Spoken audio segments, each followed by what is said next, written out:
जय हिंद दोस्तों। मैं आज पटना नगर निगम के संपत्ति का म्यूटेशन के बारे में बात करने वाले हैं कि अपने संपत्ति का म्यूटेशन कैसे करेंगे। पटना नगर निगम के साइट पर म्यूटेशन के लिए एक लिंक दिया गया है। लिंक पर क्लिक करके ही हम अपनी संपत्ति का म्यूटेशन कर सकते हैं। म्यूटेशन के लिए सबसे पहले हम लैपटॉप से कंप्यूटर से अपने एक कोई ब्राउज़र ओपन करेंगे। हम यहाँ पे गूगल क्रोम ब्राउज़र ओपन करते हैं। जैसे हम गूगल क्रोम ब्राउज़र ओपन करेंगे, वहाँ पे हम गूगल में टाइप करेंगे पटना नगर निगम। पहले से मेरा टाइप किया हुआ है। यहाँ पे हम टाइप करेंगे पटना नगर निगम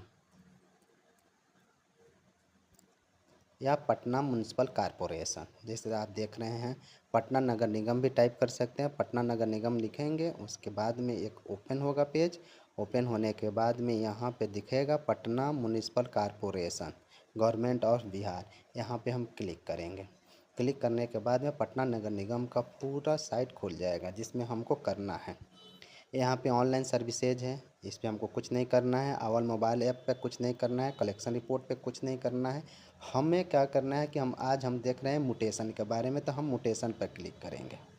जिस प्रकार हम म्यूटेशन पर क्लिक करेंगे, म्यूटेशन पर क्लिक करने के बाद में मेरे पास यहाँ पे दे रहा है इंटर मोबाइल नंबर। इंटर अपना मोबाइल नंबर पुट करने के लिए हम अपना मोबाइल नंबर वहाँ पे अपना पुट करेंगे या डालेंगे। जब हम अपना मोबाइल नंबर पुट करेंगे और वहाँ पे हम कंफर्म करेंगे तो मेरे पास एक OTP आएगा।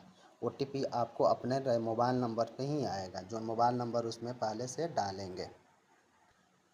OTP डालने के बाद में यहाँ हम कंफर्म करेंगे। जैसे हम कंफर्म करेंगे, मेरे पास एक नया पेज खुल के आएगा। नया पेज में खुल के आएगा तो यहाँ पे लिखा रहा है न्यू म्यूटेशन फॉर्म। हम न्यू म्यूटेशन फॉर्म पे क्लिक करेंगे। न्यू म्यूटेशन फॉर्म पे क्लिक करने के बाद में मेरे पास यहाँ पे दो ऑप्शन है। इसको बढ़िया से हम समझेंगे। एक में कह रहा है म्यूटेशन ऑफ फुल प्रॉपर्टी और एक में कह रहा है mutation of part property.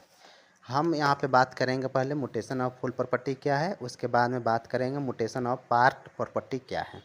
Mutation of full property का अर्थ है कि म्यूटेशन का फुल प्रॉपर्टी वैसे संपत्ति धारक जो किसी संपत्ति का क्रय करते हैं, जिस संपत्ति का पटना नगर निगम में पहले से पंजीकृत है, मतलब रजिस्टर्ड है, उस संपत्ति का फुल म्यूटेशन होगा।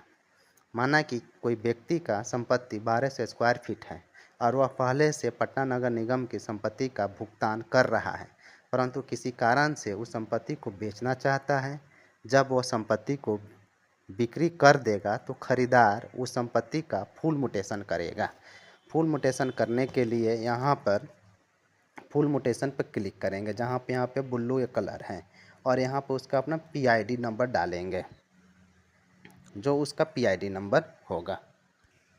अब हम बात करेंगे कि म्यूटेशन ऑफ पार्ट प्रॉपर्टी क्या होता है। जैसे हम म्यूटेशन ऑफ पार्ट प्रॉपर्टी पे हम क्लिक करते हैं, पेज वहीं रहेगा। इसके बाद में जब हम कंटिन्यू करेंगे तब वहाँ पे जाके हमको बदलेगा। हम यहाँ पे बात करते हैं कि म्यूटेशन ऑफ पार्ट प्रॉपर्टी क्या है, हम क्यों करेंगे। जब कोई संपत्ति धारक को आपस में अपने संपत्ति को बांटना है, माना कि कोई व्यक्ति का संपत्ति हो और वह अपने सगे संबंधी या बेटा बेटी को बांटना चाहता है, तब बंटवारा के बाद जिसको जितना हिस्सा मिलेगा उस हिस्से की संपत्ति को म्यूटेशन ऑफ पार्ट प्रॉपर्टी पर ही क्लिक करके करेगा। लेकिन अभी हम बात करेंगे म्यूटेशन ऑफ फुल प्रॉपर्टी के बारे में, फिर हम बात करेंगे म्यूटेशन ऑफ पार्ट प्रॉपर्टी के बारे में। म्यूटेशन ऑफ फुल प्रॉपर्टी पे हम क्लिक करते हैं। क्लिक करने के बाद में एक ही हम PID नंबर हम लिखते हैं, जो आपका म्यूटेशन करना है उस PID को लिखेंगे। PID नंबर इंटर करने के बाद में यहाँ पे कंटिन्यू करेंगे। कंटिन्यू जब हम करेंगे तो जिसका PID नंबर होगा संपत्ति धारक का, उसका पूरा प्रॉपर्टी का डिटेल नीचे हमको दिखाई देगा। देखिए यहाँ पे सर्किल नेम अजीमाबाद सर्किल है, होल्डिंग नंबर जो भी है, खेता खतरा जो भी है, यहाँ पे ऑनर नेम आपको दिखाई देगा।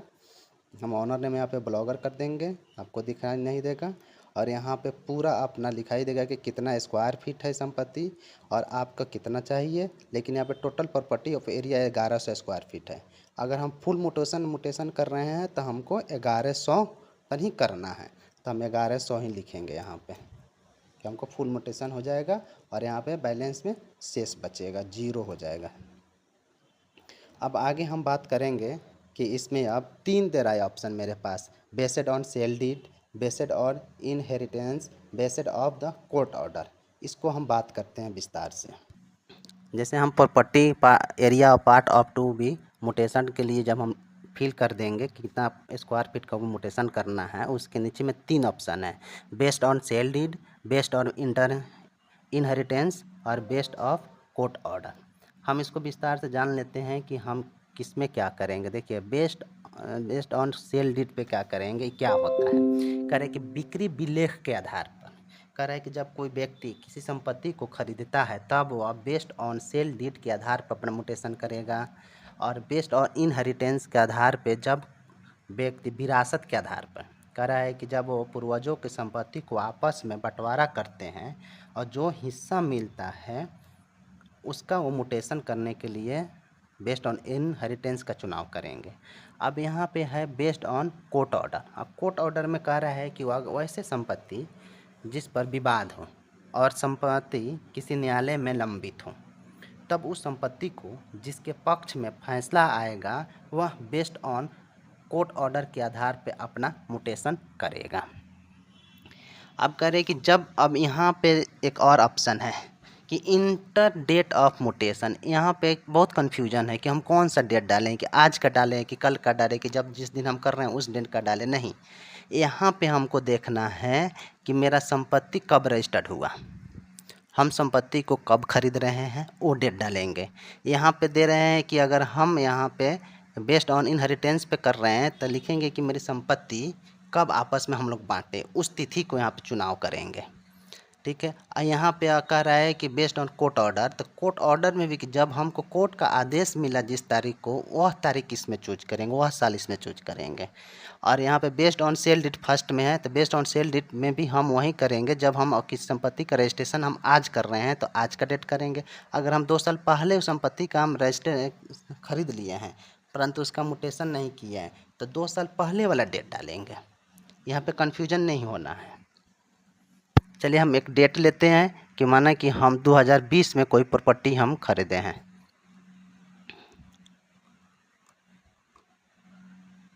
दो हज़ार बाईस में कोई प्रॉपर्टी हम खरीदे जून का महीना में, उस दिन 14 तारीख था, तो यहाँ पर लिखेंगे 14 जून 2022। और यहाँ पे मुटेशन करने के लिए हमको क्या करना है, यहाँ पे सेल्फ अटेस्टेड सेल डीड जो हम रजिस्ट्री पेपर है उसका यहाँ पे हम PDF अपलोड करेंगे। और यहाँ पे क्या करेंगे, सेल्फ अटेस्टेड जो करेंट प्रॉपर्टी है, जो माना कि आपका प्रॉपर्टी जो खरीदे हुए हैं उसका PID नंबर आपको मिला हुआ है कि यही मेरा प्रॉपर्टी है, उस रसीद को हम यहाँ पे चूज करके अपलोड करेंगे। हम कोई एक फॉर्म लेके आगे बढ़ते हैं, हम उसका पेमेंट नहीं करेंगे।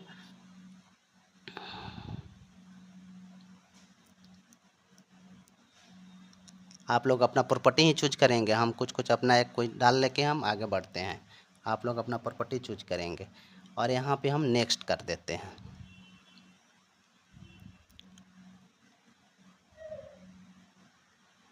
जैसे हम नेक्स्ट करेंगे, यहाँ मेरा संपत्ति धारक का नाम आ जाएगा, वहाँ पे अपन नाम देख लेंगे किनका नाम है, और हमको पुराना नाम आएगा जिनका नाम पहले से है।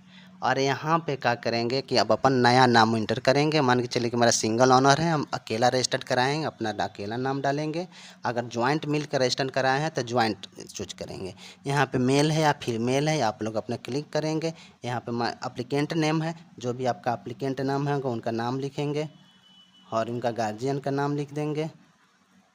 उनका रिलेशन क्या है, जो भी रिलेशन होगा। अगर मान के चलिए कि अप्लीकेंट नेम में अगर सीता देवी है तो उनका गार्जियन नाम हो जाएगा आपको मनोज कुमार, तो इनका वाइफ हो जाएगी सीता देवी। अगर बेटी के नाम से करते हैं, जो भी ऑप्शन हो यहाँ पे रख लेंगे।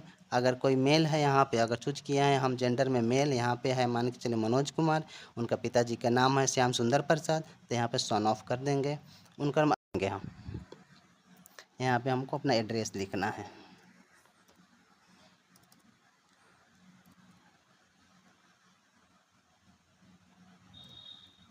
जो भी एड्रेस लिख देना है अपना लिखेंगे, आगे बढ़ेंगे। यहाँ पर अपना मोबाइल नंबर लिखेंगे, जो भी आपका मोबाइल नंबर होगा वो अपना लिखेंगे। हम कोई एक मोबाइल नंबर ले लेते हैं, हम आगे बढ़ते हैं। यहाँ पे आधार नंबर इंटर करना है, यहाँ पे हम आधार नंबर एक हम इंटर कर लेंगे। और यहाँ पे कह रहा है कि उस आधार का छाया प्रति हम आधार का हम PDF अपलोड करेंगे। हम कोई एक लेके हम आगे बढ़ते हैं हम, और यहाँ पे हम सबमिट कर देंगे। जैसे हम सबमिट करेंगे मेरा पेमेंट के लिए लिंक खुल जाएगा कि मेरा पेमेंट कितना करना है, मेरा पेमेंट इतना करना है। इस पेमेंट के लिए अब हम एलिजिबल हैं, हम आगे बढ़ सकते हैं। धन्यवाद।